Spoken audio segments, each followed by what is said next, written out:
আল্লাহ বললেন যে বান্দার উপর আমি সবথেকে বেশি খুশি হই তার বাড়িতে আমি আল্লাহ কন্যা সন্তান দান করি। এজন্য যাদের বাড়িতে কন্যা সন্তান আছেন তারা হলেন ভাগ্যবান। বাস্তব বলছি, মেয়ে হলে কোনোদিন মুখ দেখাবেন না। জানেন 10টা কুছেঁচড়া, 10টা ছেঁচড়া নোংরা জঘন্য কুপুত্র সন্তানের থেকে একটা আল্লাহওয়ালা কুসন্তান যথেষ্ট, কন্যা সন্তান যথেষ্ট। ঠিক না বেঠিক? বদমাইশ 10টা পুত্র সন্তানের থেকে একটা আল্লাহওয়ালা মেয়ে সন্তান যথেষ্ট। বাস্তবটাই বললাম বাবা, কথাটা আমারে ফেলে দেবেন না, একেবারে বাস্তব বললাম আপনাদেরকে। চলো তো এবারে মা বাপ বলল ঠিক আছে যা। এই জন্য বলি আপনাদেরকে, বারে বারে বলছি, ওই ছেলেকে জামাই করবেন যে ছেলের মধ্যে দুটো গুণ পাবেন। 1 নাম্বার ছেলেটি সৎ ছেলে কিনা খবর নেবেন, 2 নাম্বার ছেলেটি কর্মী কিনা খবর নেবেন। এবার আসছি কোন মেয়েকে বৌমা করবেন।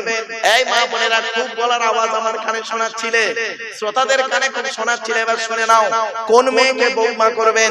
এই কোরআনে আল্লাহ বলে দিয়েছেন মুসলিমাতিন মুমিনাতিন কানিতাতিন তাইবাতিন আবিদাতিন সাইহাতিন সাইয়্যিবাতিন ওয়া আবকারা। আয়াতটা কোথায় আছে? 28 নম্বর পারার 19 নম্বর বিষয় 11 নম্বর লাইন, সূরার নাম সূরা তাহরিমের 5 নম্বর আয়াত। 1 নাম্বার মেয়েটি মুসলমান কিনা খবর নেবেন, 2 নাম্বার মেয়েটি বিশ্বাসী মেয়ে কিনা খবর নেবেন, 3 নাম্বার হলো কানিতাতিন আনুগত্যশীলা মেয়ে কিনা খবর নেবেন। দূর থেকে খবর নিয়ে দেখবেন মেয়েটি ওর বাপ আর মাকে ভক্তি শ্রদ্ধা করে কিনা খবর নেবেন। দূর থেকে খবর নিয়ে সঠিক তথ্য যদি পেয়ে যান মেয়েটি ওর বাপ আর মাকে ভক্তি শ্রদ্ধা করে না, ও যত সুন্দরী মেয়ে হোক, খবরদার ওই মেয়েকে জীবনে কোনোদিন বৌমা করবেন না। ও ওর নিজের বাম্মাকে ভক্তি শ্রদ্ধা করে না, তোমার বাম্মার পাতে সহজে এক থালা ভাত দিতে চাইবে না। ঠিক না বেটি? বেশিরভাগ মেয়েদের, এই মা বোনেরা শুনে নিন, বেশিরভাগ মেয়েদের সংসার নষ্ট হয়, বেশিরভাগ মেয়েদের সংসার নষ্ট হয় মেয়ের মায়ের কান ভাঙা নিতে। যে মেয়ের মা যত বেশি চালাক, ওই মেয়ের কপালে তত তাড়াতাড়ি তলাক। ঠিক না বেটি? যে মেয়ে ছেলে দেখবেন বিয়ের পরে, যে মেয়ে ছেলে দেখবেন বিয়ের পরে স্বামীর কথার গুরুত্ব না দিয়ে ওর বাম্মার কথায় উঠে বসে, ওই নারী হলো জাহান্নামী নারী। মেয়েদের শত্রু পৃথিবীতে দুটো। 1 নাম্বার হলো কে জানেন? সতী। সতীন হলো মেয়েদের চরম শত্রু। আমার মা বোনদের কি বুদ্ধি দেখুন, মা বোনদের কি বুদ্ধিটা স্ট্রং দেখুন। স্বামী মরে যায় যা, স্বামী মরে যায় যা, সতীন তো বিধবা হলো। ও নিজে যে বিধবা হয়ে গেছে ওর খেয়াল নেই। মা বোনদের আরেকটা শত্রুর নাম বলছি, সেটা হলো কে জানেন? ননদ। ননদ। এজন্য আপনাদের বলে যাচ্ছি, নিজের বোনকে ছোলা চিনি জামা কাপড় টাকা পয়সা যখন দেবেন, বউকে না জাইনে দেওয়াটাই হলো উত্তম। আর এখানে অনেকে আছে বউ পাগলা বিবির গোলাম, বোনকে একটা শাড়ি দিচ্ছে, বউকে জানিয়ে জানো শোনা এইটা বোনকে দিচ্ছি, ওর কলিজা ফুটে যাবে। বাস্তব কথা বললাম। আচ্ছা কেনই বা আপনারা বইয়ের অনুমতি নেবেন না? আপনাদের তো বইয়ের অনুমতি নিতেই হবে। কেন নেবেন বলবো? বলবো একটু স্মরণ করুন তো। বিয়ের রাতে, বাসর রাতে, ফুলসজ্জার ঘরে একা একা বইয়ের ঘরে যখন ঢুকেছিলেন, মনে মনে কিছু কথা কি করে বলেছিলেন কিছু ব্যক্তি, স্মরণ করিয়ে দিন।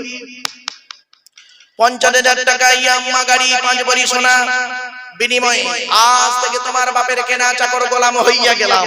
তুমি যাহাই বলিবে তাহাই শুনিব। গন্ডগোল যদি করি মারিতে দ্বিধাবোধ করিবে না।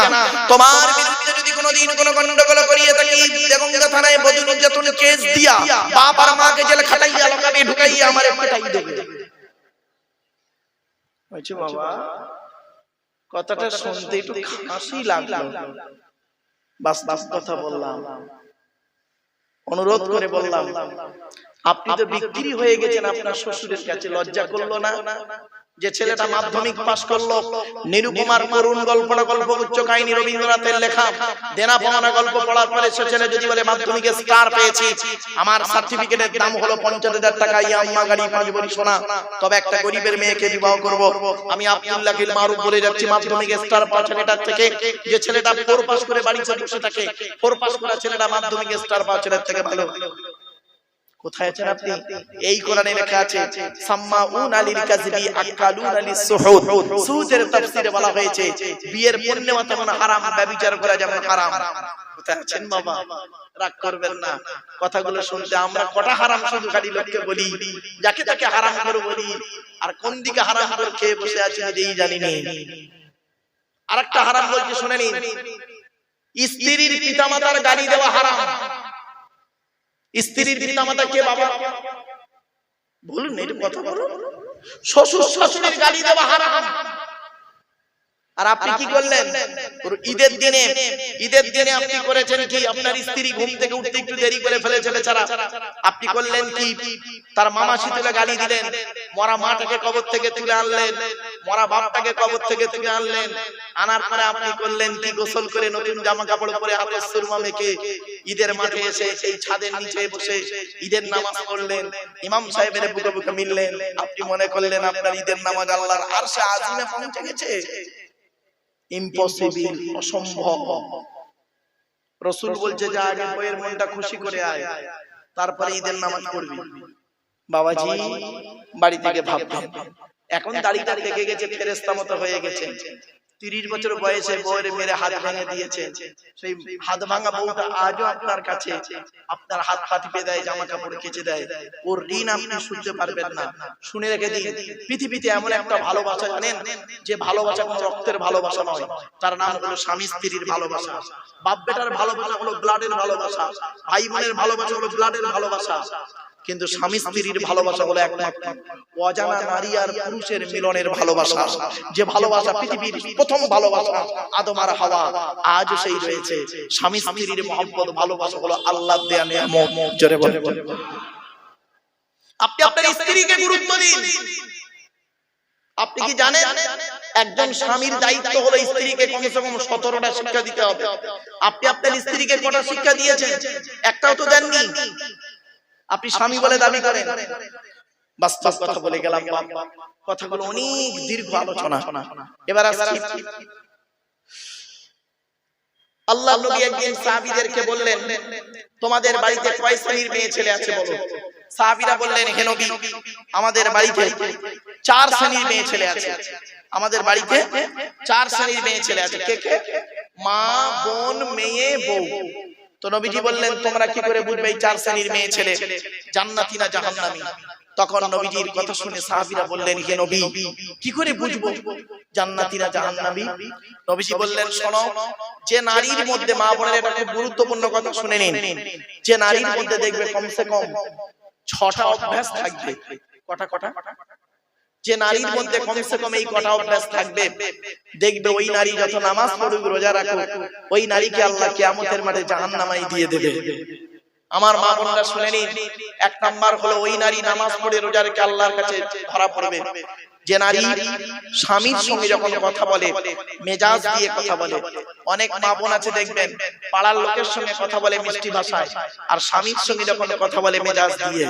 খবরদার নয় মা বোন, স্বামী হলো একটা বটগাছ, যেদিন এই বটগাছটা মরে যাবে সেদিন আপনি বুঝতে পারবেন কি জিনিস হারিয়েছেন। এখন বুঝতে পারবেন না সহজে। 2 নাম্বার হলো ওই নারীর প্রতি আল্লাহর লানত গজব পড়বে যে নারী স্বামীর দুর্নাম বদনাম অন্য কোনো ব্যক্তির কাছে করে বেড়ায়। অনেক মা বোন আছে দেখবেন ক্লাস 10 এ পড়তে পড়তে যে ছেলেটার সঙ্গে প্রেম করত, সেই ছেলেটার নাম্বারটা ফেসবুক থেকে কোন রকম জোগাড় করে ব্যাস তার সঙ্গে চলছে দিনের পর দিন অবৈধ সম্পর্ক, কথাবার্তা, হারাম। 3 নাম্বার হলো ওই নারীর প্রতি আল্লাহর লানত যে নারী স্বামী থাকতে অন্য পুরুষের সঙ্গে পরকীয়ায় লিপ্ত হয়, আফসোস লাগে। 4 নাম্বার হলো ওই নারীর প্রতি আল্লাহর লানত জাহান্নামী নারী, নামাজ পড়ে রোজা রেখে জাহান্নামে যাবে ওই নারী যে নারী স্বামীর বিছানা ছেড়ে দিয়ে অন্য বিছানায় রাত কাটায়। মা বোনরা খুব সাবধান হয়ে যায়। অনেক দীর্ঘ আলোচনা এগুলো। এরপরে বলা হলো ওই নারীর প্রতি আল্লাহর লানত, যে নারী স্বামীর পরিবারের সঙ্গে খারাপ আচরণ করে। স্বামীর পরিবার কারা? স্বামীর বাপ, স্বামীর মা, স্বামীর ভাই, স্বামীর বোন। অনেক মা বোন আছে দেখবেন, ওর বাপ ভাই এলে দেখবেন কত মহব্বত ভক্তি শ্রদ্ধা চলে যায় এসে যায়। আর যখন স্বামীর বাপ ভাই আছে কোনো গুরুত্ব থাকে না। ও নারী হলো জাহান্নামী নারী।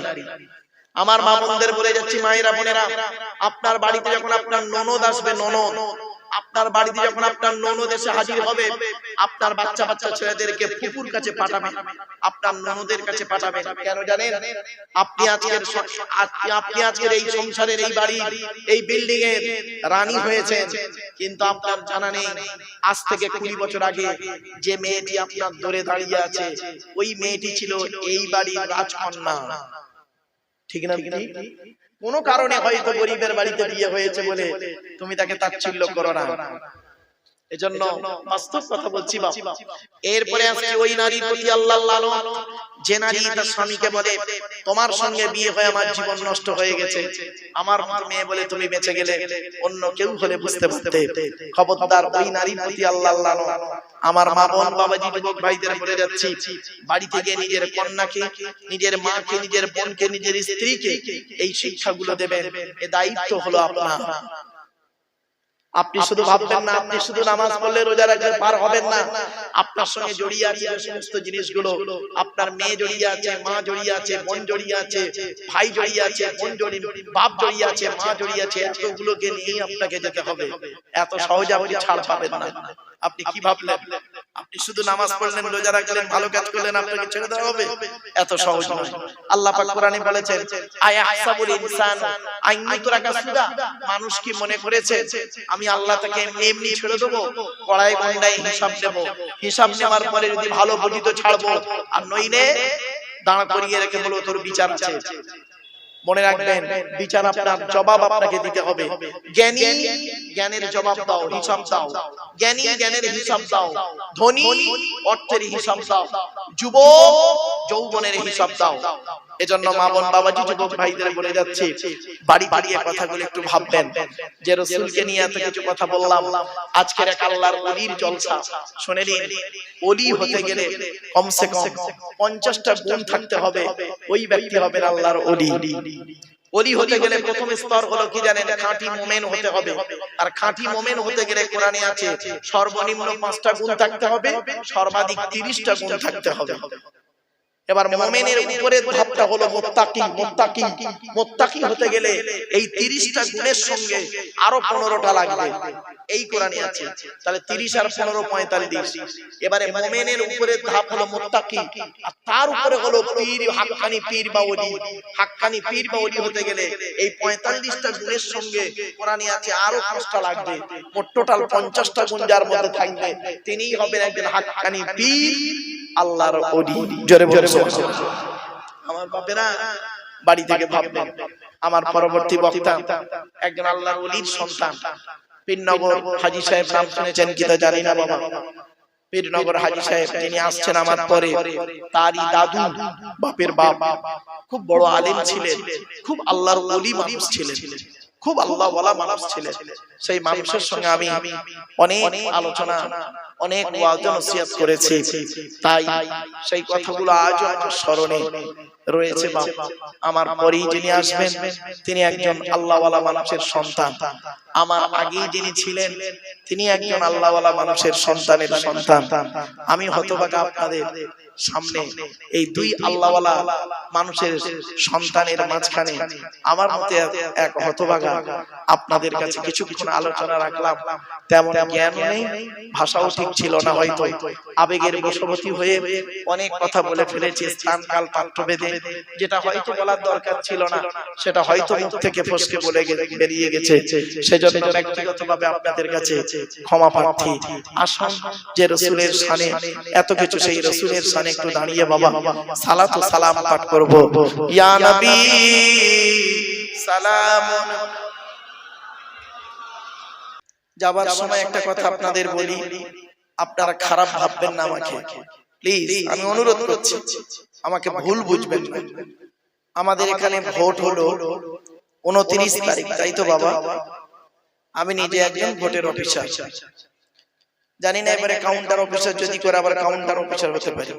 গতবারে ছিলাম কাউন্টার অফিসার, প্রিসাইডিং অফিসার। তো সেজন্য আপনাদেরকে বলি বাবা, ভোট যাকে খুশি তাকে দেবেন ইচ্ছা মতো, আপনাদের ব্যাপার।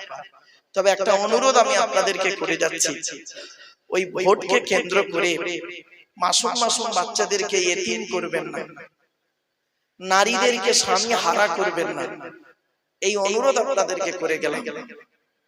বাপ সন্তানদেরকে বাপ হারা করবেন না, বাপেদেরকে সন্তান হারা করবেন না প্লিজ।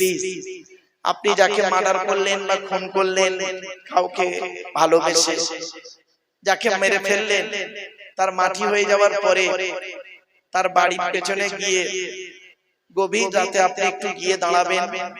তার বাচ্চাগুলো বাপ হারা কান্না, তার স্ত্রীর স্বামী হারা কান্না, তার পিতামাতা সন্তান হারা কান্না। আপনি যদি সত্যিকারের একজন মানুষ হন, আপনার হৃদয়টাকে ফাটিয়ে দেবে। তাই বাপেরা অনুরোধ করে বলে যাচ্ছি, ফিতনা ফাসাদ মারামারি ঝগড়া থেকে দূরে সরে থাকবেন। মানুষকে ভালোবাসুন, হিন্দু মুসলিম কাঁধে কাঁধ মিলিয়ে চলুন। মানুষের উপকার করতে না পারলে ক্ষতি করতে যাবেন না, কাউকে বেইজ্জতি করবেন না, সম্মান দিয়ে মানুষের সঙ্গে চলুন। চোখ দুটো বন্ধ হয়ে গেলে সব শেষ হয়ে যাবে। আরেকটা কথা আপনাদের বলে যাচ্ছি, আপনাদের এলাকায় যত মসজিদ আছে, যত মসজিদ আছে, আল্লাহর কাছে নামাজ, আল্লাহর দরবারে মসজিদে নামাজ যদি কবুল করাতে চান, প্রত্যেক মসজিদে ইমাম সাহেবদের মাইনে বেশি করে দেবেন।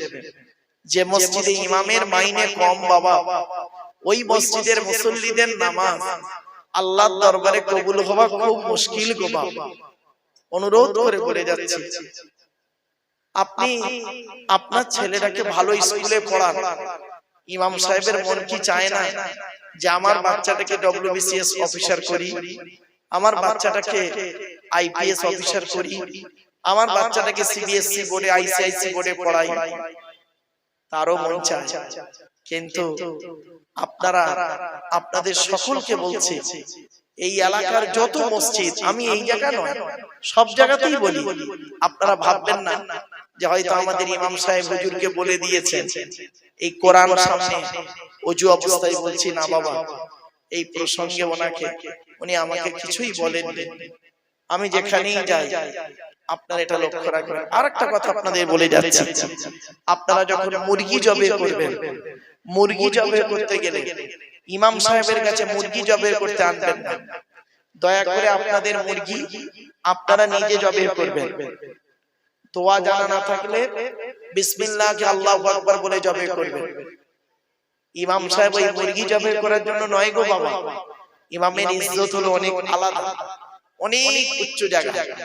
আমি হলাম আপনাদের এখানে 2 ঘন্টার বন্ধু, কিন্তু আপনাদের মসজিদের এলাকার মসজিদগুলির ইমাম সাহেবরা হলো 365 দিনের সুখ এবং দুঃখের বন্ধু। বাড়িতে গিয়ে ভাববেন। অনুরোধ করে বলে গেলাম কথাগুলো।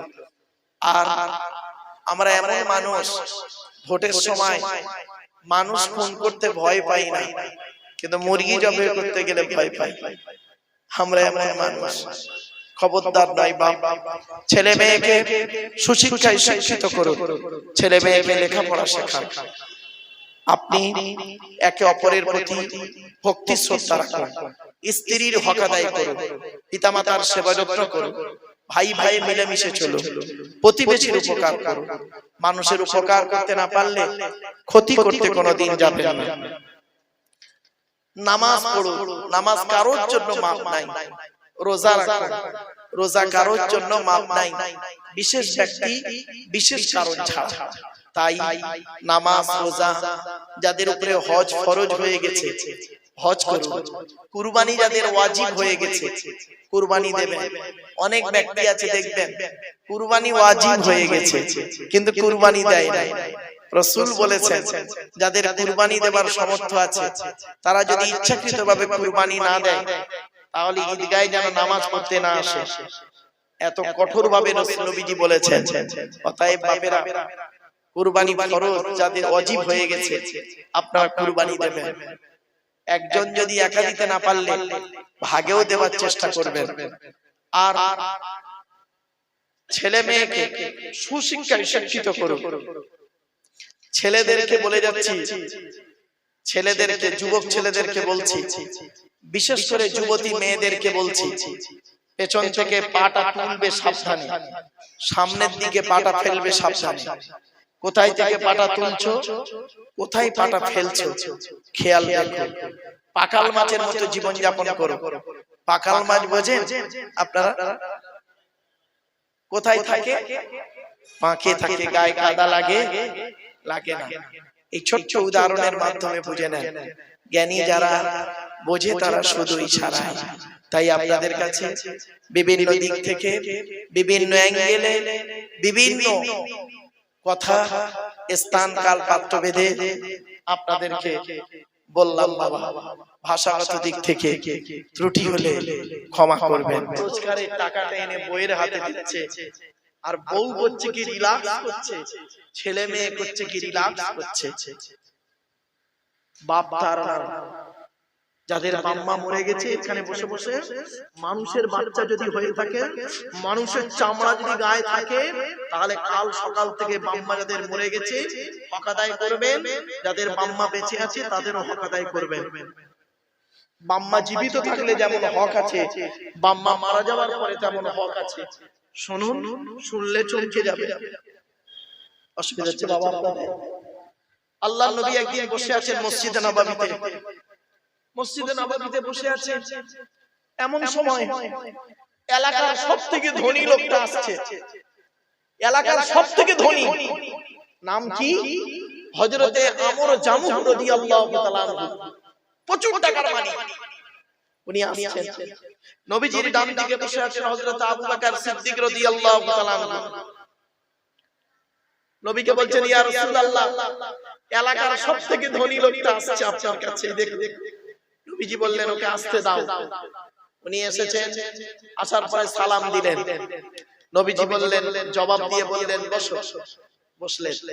কিছুক্ষণ পরে উনি নবীকে প্রশ্ন করছেন, ইয়া রাসূলুল্লাহ, আল্লাহ আমার অনেক অর্থ দিয়েছে, টাকা পয়সা দিয়েছে, তো আপনি যদি একটু বলে দিতেন মারা যাওয়ার আগে টাকা পয়সা কোথায় ব্যয় করলে আল্লাহ খুশি হবে, যদি একটু বলে দিতেন, আমি মরণের আগে ধন সম্পদ, টাকা পয়সা গুলোকে আমি সেই রাস্তায় ব্যয় করে চলে যেতাম।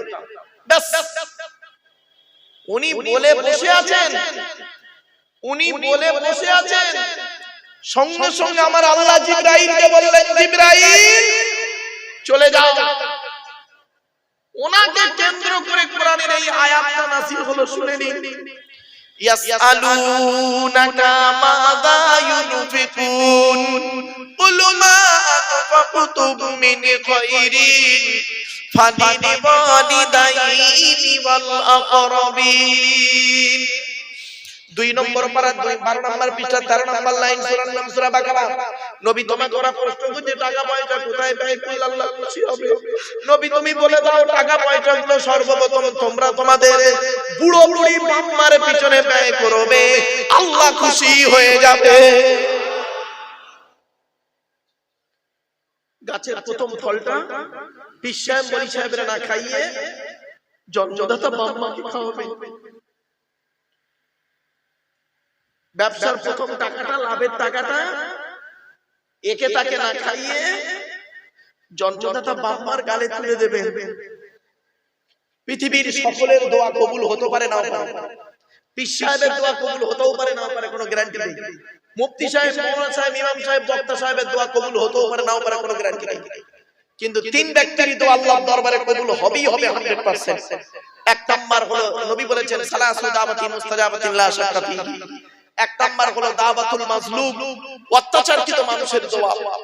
কোন স্বামী যদি তার স্ত্রীর উপরে অন্যায়ভাবে অত্যাচার করে, কোন স্ত্রী যদি তার স্বামীর উপরে অন্যায়ভাবে অত্যাচার করে, আর ওই স্ত্রী যদি বলে আল্লাহ আমি অন্যায় করিনি, আমার স্বামী আমার উপরে নির্মমভাবে অত্যাচার করছে, আল্লাহর তরফ থেকে গজব পড়ে যাবে, বলতে আর হবে না। অনেক শাশুড়ি আছে দেখবেন নিজের মেয়েকে খাইয়ে নিয়ে ঘরের ভেতর ঢুকে পড়লো, বৌমা পরের মেয়ে খেয়েছে কিনা খবর নিল না। অনেক ননদ আছে দেখবেন ভাইয়ের কানে কামড়াচ্ছে যাতে ভাই ভাবিকে মারে, এই ধান্দা করে। অনেক বৌমা আছে দেখবেন ডেঞ্জার, স্বামীর ইনকাম বেশি, স্বামীটাকে নিয়ে ছেলেটাকে মেয়েটাকে নিয়ে খালি আলাদা খাবার ধান্দা করে। একই দিয়ালের এপারে স্বামী স্ত্রী ছেলে মেয়েকে নিয়ে মুরগির গোশত দিয়ে ভাত খায়, আর শ্বশুর শাশুড়ি বুড়ো বুড়ি দিয়ালের ওপারে আলু ভর্তা ডাল খাচ্ছে। ওই বৌমার একটু বিবেকে বাঁধলো না, আজকে আমার বাম্মা যদি থাকতো আমি গোপনে এক পিয়ালা তরকারি দিয়ে আসতাম। ওরে বৌমা, তুমি মুফতি সাহেবের মেয়ে হও, হাজী সাহেবের মেয়ে হও, তুমি যদি তোমার শ্বশুর শাশুড়িকে নিজের বাম্মার মতো ভক্তি শ্রদ্ধা করতে না পেরেছো, তোমার মতো বৌমাও হলো জাহান্নামী। ইসলাম এক পেশে কথা বলে না। দুই নাম্বার হলো ওয়াদাওয়াতুল মুসাফিরি, মুসাফিরের দোয়া আল্লাহ কবুল করে। তিন নাম্বার হলো ওয়াদাওয়াতুল ওয়ালিদি আলা ওয়ালাদিহি, কোন বাপ আর মা যদি নিজের কলিজার টুকরা সন্তানের জন্য দোয়া চেয়ে যায়, বিদ্যুতের থেকে দ্রুত গতিতে বাম্মার দোয়াটা আল্লাহর দরবারে কবুল হয়ে যায়। এজন্য বাপেদের অনুরোধ করে বলে যাচ্ছি, যাদের বাম্মা বেঁচে আছে এখনো সুযোগ আছে, এই সুযোগটা হাতছাড়া করবেন না। আল্লাহর নবী বললেন, এই কথা বলার পরে নবীজির সামনে একজন সাহাবী যুবক ছেলে বললেন, ইয়া রাসূলুল্লাহ, যুদ্ধের ময়দানে গিয়েছিলাম, এসে দেখছি আমার মা মারা গেছে, এখন আমি কি করব বলুন? আমার মা মারা গেছে, আমি এখন কি করব? নবীজি বললেন, তুমি তোমার মায়ের জন্য দুটো কাজ করবে। এক নাম্বার, তুমি তোমার মায়ের জন্য রুহে মাগফিরাতের দোয়া চাইবে, যেন আল্লাহ তোমার মাকে ক্ষমা করে দেয়, জীবনের গুনাহ কাটাগুলি ক্ষমা করে দেয়। দুই নাম্বার হলো, ও যুবক, তুমি তোমার মায়ের জন্য দান খয়রাত করবে, কবরে শুয়ে শুয়ে তোমার মা সওয়াব পাবে। একজন ব্যক্তি দাঁড়িয়ে বললেন, ইয়া রাসূলুল্লাহ, আমার বাপ নেই মা নেই, দুজনেই অন্ধকার নীরব নগরে চলে গেছে, আমি কি করব? আল্লাহর নবী বললেন, মান যারা কবরা আবাওয়াইহি আও ওয়াহদিহিমা ফি কুল্লি জুমআতিন গুফিরা লাহু ওয়া কুতিবা লাহু বারআম।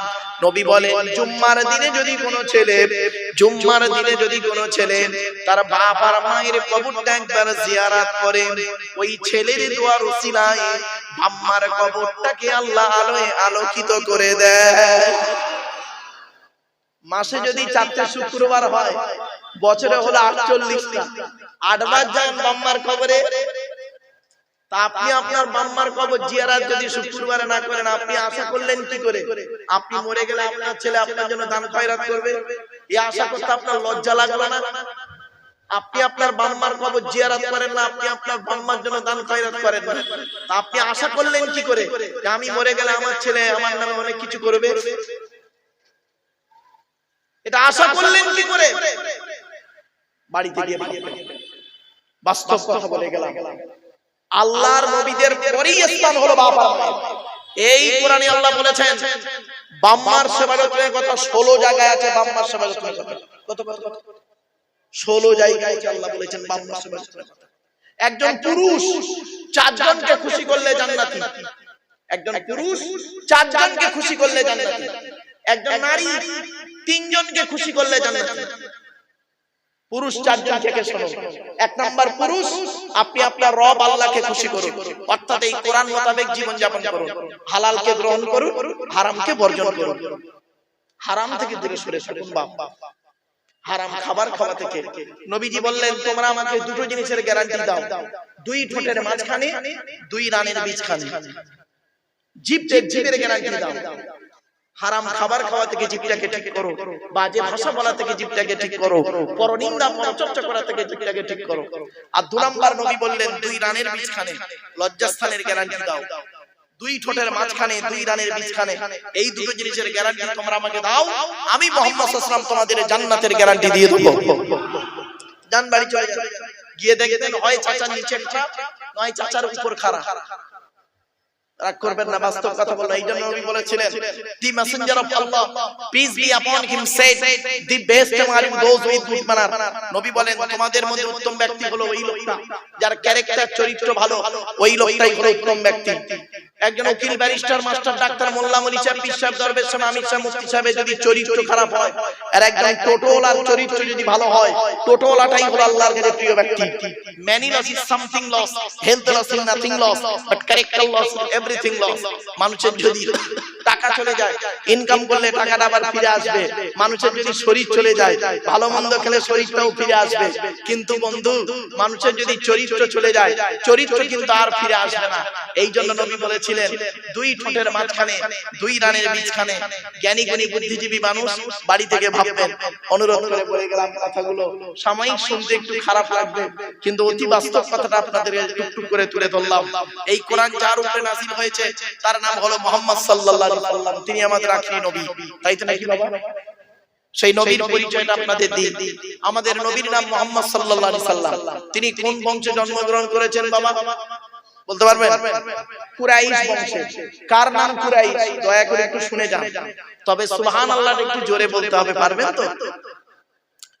মুহাম্মাদের বাপের নাম আব্দুল্লাহ, আব্দুল্লাহর বাপের নাম আব্দুল মুত্তালিব, আব্দুল মুত্তালিবের বাপের নাম আব্দে মান্নাফ, আব্দে মান্নাফের বাপের নাম হাশিম, হাশিমের বাপের নাম কুসাই, কুসাইয়ের বাপের নাম কিলাব, কিলাবের বাপের নাম মুররা, মুররার বাপের নাম লুবাই, লুবাইয়ের বাপের নাম কাব, কাবের বাপের নাম গালিব, গালিবের বাপের নাম ফিগির, ফিগির থেকে কুরাইশ বংশ এসেছে। নবীর বাপের নাম আব্দুল্লাহ, মায়ের নাম আমিনা, দাদার নাম আব্দুল মুত্তালিব, দাদির নামটা কি? নেতিলা বিনতে খব্বাব ব্র্যাকেটে ফাতেমা, কেউ বলেছেন সামিরা। নবীর নানার নাম হলো আব্দুল ওয়াহাব জুবুরি, নবীর নানির নাম হলো বারিরা বা বাররা, নবীর দুধ মার নাম হলো হালিমা, নবীর দুধ বাপের নাম হলো হারিস, নবীর দুধ ভাইয়ের নাম আব্দুল্লাহ, নবীর বাপের নাম আব্দুল্লাহ, নবীর দুধ ভাইয়ের নাম আব্দুল্লাহ, দুজনে এক করে ফেলবেন না। নবীর জন্ম 570 খ্রিস্টাব্দে, ইংরেজি কি মাস ছিল 29 আগস্ট, আর নবীর আকিকা হয়েছিল 570 খ্রিস্টাব্দের 25 সেপ্টেম্বর। 570 খ্রিস্টাব্দের 25 সেপ্টেম্বর নবীর আকিকা হয়েছিল, আর নবীর বেলাদাত হলো 570 খ্রিস্টাব্দের 29 আগস্ট। আরবি মাস ছিল রবিউল আউয়াল মাস 12 তারিখ, মতান্তরে 9 তারিখ। সোমবার সবে সাদেকের সময় আরবের মক্কা নগরী কুরাইশ বংশে নবীর জন্ম। নবীর বাপেরা হলো 10 ভাই, নবীর মায়েরা হলো 19 বোন। নবীর 9টা চাচা, নবীর 9টা চাচা, 18টা খালা, 6টা ফুফু, 7টা ছেলে মেয়ে। নবীর 9টা চাচার নাম কি? বড় চাচার নাম হারিস, জুবায়ের, মুকাইয়িম, ফাইদা, জাইদা, আবু লাহাব, হামজা, আব্বাস, আবু তালেব। নবীর বাপ হলো আব্দুল্লাহ। নবীর 7টা ছেলে মেয়ে, 3টে পুত্র সন্তান, 4টে কন্যা সন্তান। 3টে পুত্র সন্তানের নাম কি? 3টে পুত্র সন্তানের নাম হলো, বড় ছেলেটার নাম হলো কাসেম, পরের ছেলেটার নাম হলো তাহের বা তৈয়েব, ছোট ছেলেটার নাম হলো ইব্রাহিম। 4টে কন্যা সন্তানের নাম কি? বড় মেয়েটার নাম যায়েনাব, রুকাইয়া, উম্মে কুলসুম, ছোট মেয়েটার নাম হলো ফাতেমা, যার সঙ্গে নবীজি হযরত আলী রাদিয়াল্লাহু তাআলা আনহুর সঙ্গে বিবাহ দিয়েছিলেন। হযরত আলী রাদিয়াল্লাহু তাআলা আনহুকে জামাই করতে গেলেন কেন নবীজি? আলীর মধ্যে আল্লাহ পাক অনেক গুণ দান করেছিলেন, তার মধ্যে দুটো গুণ আপনাদেরকে তুলে ধরছি। শুধু আলী রাদিয়াল্লাহু তাআলা আনহু শুধু নয়, প্রত্যেকটা সাহাবীর মধ্যে আল্লাহ পাক অনেক গুণ দান করেছিলেন। সাহাবীদের সম্পর্কে কোনোদিন বাজে মন্তব্য করবেন না। আল্লাহর নবী বলেছেন, আসহাবিকান নুজুম বিআইয়িহিম ইক্তিদাইতুম ইহতিদাইতুম। আমার সাহাবীরা হলো প্রত্যেকটা নক্ষত্রের ন্যায়, যাকে অনুসরণ করবে তার মাধ্যমে দুনিয়াতে শান্তি সম্মান পাবে, আখিরাতে জান্নাত পেয়ে যাবে। চলুন ওই ছেলেকে জামাই করবেন, যাই ছেলেকে জামাই করবেন না যে ছেলের মধ্যে কমসে কম দুটো গুণ পাবেন। খালি একলা বাপের একটা ছেলে দেখে ছুটবেন না, সব একলা বাপের একটা ছেলে সমান নয়। ওই ছেলেকে জামাই করবেন যে ছেলের মধ্যে কমসে কম দুটো গুণ পাবেন। আর কোন মেয়েকে বৌমা করবেন, খালি সাদা চামড়া দেখে ছুটবেন না, সব সাদা চামড়ার মেয়ে ভালো নয়। বাংলায় একটা কথা আছে, নদীর জল ভোলা ভালো, জাতের মেয়ে কালো ভালো। ফেলে দেবেন না বাবা, বাস্তব কথা। কোন মেয়েকে বৌমা করবেন, যাই মেয়েকে বৌমা করবেন না। মৌলানা সাহেবের মেয়ে বলি যে বৌমা করলে আপনি সুখী হবেন, কোনো গ্যারান্টি নেই, ঠিক না? ওই মেয়েকে বৌমা করবেন, কোরআন বলেছে যে মেয়ের মধ্যে কমসে কম 6টা গুণ পাবেন। 6টা। তা আগে কোনটা বলবো বাপ, ছেলেদের না মেয়েদের? আগে ছেলেদের হতো নাকি? আমার মা বোনরা আছে না সব চলে গেছে? হুজুর আছে। আমার মা বোনেরা একটু শুনে নিন মা, ওই ছেলেকে জামাই করবেন যে ছেলের মধ্যে কমসে কম দুটো গুণ পাবেন। এক নাম্বার, ছেলেটি সৎ ছেলে কিনা খবর নেবেন। সৎ কাকে বলে এখানেই ব্যাখ্যা করলাম। দুই ঠোঁটের মাঝখানে দুই ধানের বীজখানে, বাড়িতে গিয়ে ভাববেন। দুই নাম্বার, ছেলেটি কর্মী কিনা খবর নেবেন। বাপের হোটেলে খায় এমন ছেলেকে জামাই করবেন না। ছেলে নিজে কি পরিশ্রম করে খবরটা নেবেন। এবার আসছে শুনে নিন, একটু ব্যাখ্যা করে দিই। কোটিপতির ছেলে যদি কুড়ে হয়, কুড়ে বোঝেন তো? কুড়ে, কোটিপতির ছেলে যদি কুড়ে হয়, 2 বছর পরে বিভিন্ন অ্যাঙ্গেলে শ্বশুরের কাছে বাটি ধরবে। বুঝতে পারছেন? বুঝতে পারছেন? তাহলে খুলে বলি, আমার কথা বুঝতে গেলে একটু ব্রেন লাগবে বলেছি আগে থেকে। কোটিপতির ছেলে যদি কুড়ে হয়, কুড়ে কুড়ে কুড়ে মানে অলস, বিভিন্ন অ্যাঙ্গেলে 2 বছর পরে শ্বশুরের কাছে বাটি ধরবে। কিরকম দেখবেন? শ্বশুর ধরুন কোটিপতি, শ্বশুর কোটিপতি, এ তো কুড়ে, এ কুড়ে, এ কাজকর্ম করে না। কি করছে জানেন? হঠাৎ করতে কিছু নেই, বছর 2 সংসার ভালো চললো, শ্বশুর দিয়েছে কিছু, সংসার চললো। তারপরে এখন এবার কি করছে? কি করে? কুড়ে কুড়েদের অবস্থা দেখুন। শ্বশুরের কাছে তো টাকা ঝাড়তে হবে। কি করে ঝাড়া যায়? ডাইরেক্ট যদি বউকে বলি, বউ উল্টো পাল্টা বলবে। আর শ্বশুরকে ডাইরেক্ট বলা যাবে না, আব্বা জান আমাকে টাকা দেন, তাহলে ওই ছোট লোকের বাচ্চা। তা কি করবে? 3 দিন বাইরে খাবে, বাড়ির ভেতরে এসে মনটা খারাপ থাকবে। বউ জিজ্ঞাসা করছে খাবে না? না খাবো না, তুমি খেয়ে নাও, মনটা ভালো ভালো, তুমি খেয়ে নাও, খাবো না। ও মাল যে পেট বাইরে হোটেলে খেয়েছে, যেরকম ড্রামা করছে, তো বউ তো জানে না। এবার মেয়েটা 1 দিন 2 দিন 3 দিনের মাথায় হাতে পায়ে ধরে কেন খাবে না, কি হয়েছে? কি আর বলবো, মনটা বড় খারাপ। একটু অফিসে যেতে গেলে, এতে যেতে গেলে, সাইকেলে যেতে হয়, টোটোতে গরমে কষ্ট হয়। আমি ভাবছি একটা লোন নেবো, লোন নিয়ে একটা মোটরসাইকেল নেবো। তখন আচ্ছা লোন নেবে, তোমার ইনকাম নেই, তুমি লোন নেবে মানে? বউ বলবে না? আরে ভাই বলুন, কথা বলতে না। বউ তো বলবে লোন নেবে মানে তোমার তো ইনকাম নেই, তুমি ইএমআই দেবে কি করে? কি করবো আর, মনটন খারাপ। এবার মেয়ে তো দেখবেন, বাপেরা, পুরুষরা, বাপেরা, এখানে যত বাপ বসে আছে, বাপেরা এক জায়গায় ফেল, সব জায়গায় বাপ পাস করে। পৃথিবীর সব জায়গায় এই বাপ যাত্রা, যারা বাপ হয়েছে আমরা বাপেরা বাস্তব বলছি, এই বাপ যাত্রা সব জায়গায় জিতে যায়, এক জায়গায় হেরে যায়। কার কাছে জানেন? মেয়ের কান্নার কাছে।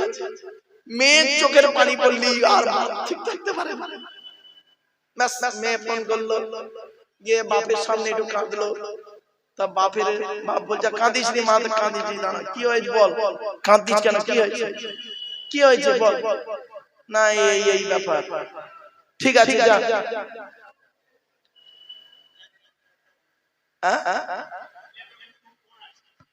মা বোনেরা একটু আসতে, মা তো বাবন মেয়েকে বলছে যা কাঁদিস নি, আর কাঁদিনি, একটা মোটরসাইকেলের দাম কত?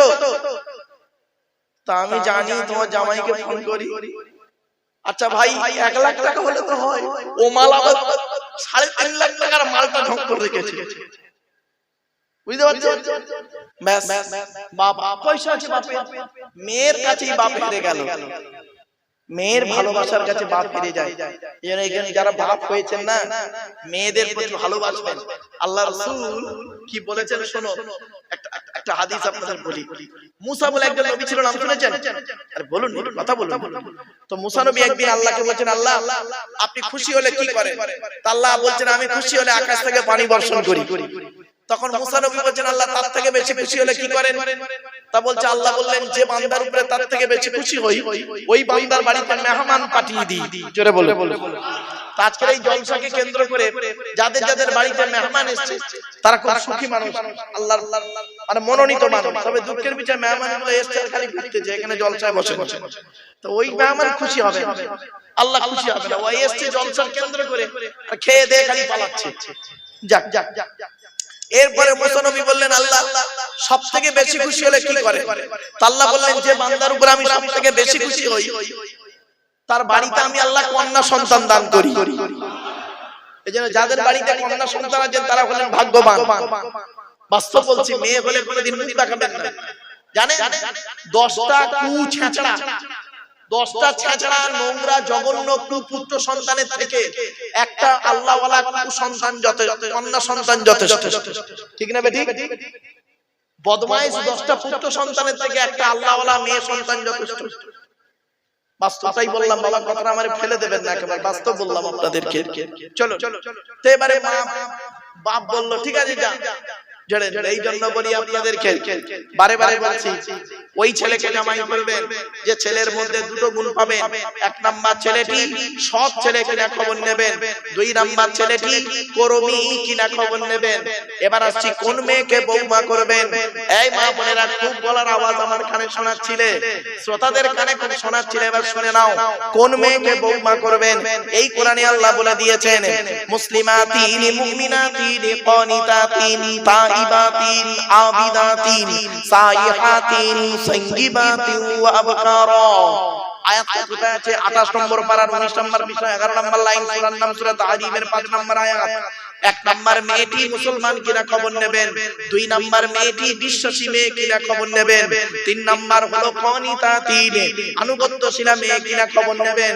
দূর থেকে খবর নিয়ে দেখবেন মেয়েটি ওর বাপ আর মাকে ভক্তি শ্রদ্ধা করে কিনা খবর নেবেন। দূর থেকে খবর নিয়ে সঠিক তথ্য যদি পেয়ে যান মেয়েটি ওর বাপ আর মাকে ভক্তি শ্রদ্ধা করে না, ও যত সুন্দরী মেয়ে হোক, খবরদার ওই মেয়েকে জীবনে কোনোদিন বৌমা করবেন না। ও ওর নিজের বাম্মাকে ভক্তি শ্রদ্ধা করে না, তোমার বাম্মার পাতে সহজে এক থালা ভাত দিতে চাইবে না। ঠিক না বেটি? বেশিরভাগ মেয়েদের, এই মা বোনেরা শুনে নিন, বেশিরভাগ মেয়েদের সংসার নষ্ট হয়, বেশিরভাগ মেয়েদের সংসার নষ্ট হয় মেয়ের মায়ের কান ভাঙা নিতে। যে মেয়ের মা যত বেশি চালাক, ওই মেয়ের কপালে তত তাড়াতাড়ি তলা। ঠিক না বেটি? যে মেয়ে ছেলে দেখবেন বিয়ের পরে, যে মেয়ে ছেলে দেখবেন বিয়ের পরে স্বামীর কথার গুরুত্ব না দিয়ে ওর বাম্মার কথায় উঠে বসে, ওই নারী হলো জাহান্নামী নারী। মেয়েদের শত্রু পৃথিবীতে দুটো। 1 নাম্বার হলো কে জানেন? সতীন। সতীন হলো মেয়েদের চরম শত্রু। আমার মা বোনদের কি বুদ্ধি দেখুন, মা বোনদের কি বুদ্ধিটা স্ট্রং দেখুন। স্বামী মরে যায় যা, স্বামী মরে যায় যা, সতীন তো বিধবা হলো, ও নিজে যে বিধবা হয়ে গেছে ওর খেয়াল নেই। মা বোনেদের আরেকটা শত্রুর নাম বলছি, সেটা হলো কে জানেন? ননদ। ননদ। এজন্য আপনাদের বলে যাচ্ছি, নিজের বোনকে ছোলা চিনি জামা কাপড় টাকা পয়সা যখন দেবেন, বউকে না জাইনে দেওয়াটাই হলো উত্তম। আর এখানে অনেকে আছে বউ পাগলা বিবির গোলাম, বোনকে একটা শাড়ি দিচ্ছে, বউকে জানিয়ে, জানো সোনা এইটা বোনকে দিচ্ছি, ওর কলিজা ফুটে যাবে। বাস্তব কথা বললাম। আচ্ছা, কেনই বা আপনারা বইয়ের অনুমতি নেবেন না? আপনাদের তো বইয়ের অনুমতি নিতেই হবে। কেন নেবেন বলবো? একটু স্মরণ করুন তো। বিয়ের রাতে, বাসর রাতে, ফুলসজ্জার ঘরে একা একা বইয়ের ঘরে যখন ঢুকেছিলেন, মনে মনে কিছু কথা কি করে বলেছিলেন কিছু ব্যক্তি, স্মরণ করিয়ে দিন। 50,000 টাকা ইয়াম্মা গাড়ি 5 ভরি সোনা বিনিময়ে আজ থেকে তোমার বাপের কেনা চাকর গোলাম হইয়া গেলাম।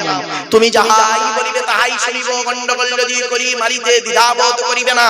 তোমার বিরুদ্ধে যদি কোনোদিন কোনো গন্ডগোল করিয়ে থাকি, দেগঙ্গা থানায় বধূ নির্যাতন কেস দিয়া বাপ আর মাকে জেল খাটাইয়া লকাবে ঢুকাইয়া আমারে পেটাই দেবে। আচ্ছা বাবা, কথাটা শুনতে একটু হাসি লাগলো, বাস্তব কথা বললাম, অনুরোধ করে বললাম, আপনি তো বিক্রি হয়ে গেছেন আপনার শ্বশুরের কাছে, লজ্জা করলো না? যে ছেলেটা মাধ্যমিক পাস করলো, নিরুপমার করুণ গল্পটা গল্পগুচ্ছ কাহিনী রবীন্দ্রনাথের লেখা, দেনা পাওনা গল্প পড়ার পরে সে ছেলে যদি বলে মাধ্যমিকে স্টার পেয়েছি, আমার সার্টিফিকেটের দাম হলো 50,000 টাকা, ইয়াম্মা গাড়ি 5 ভরি সোনা, তবে একটা গরিবের মেয়েকে বিবাহ করব। আমি আব্দুল্লাহ মারুফ বলে যাচ্ছি, মাধ্যমিকে স্টার পাওয়া ছেলেটার থেকে যে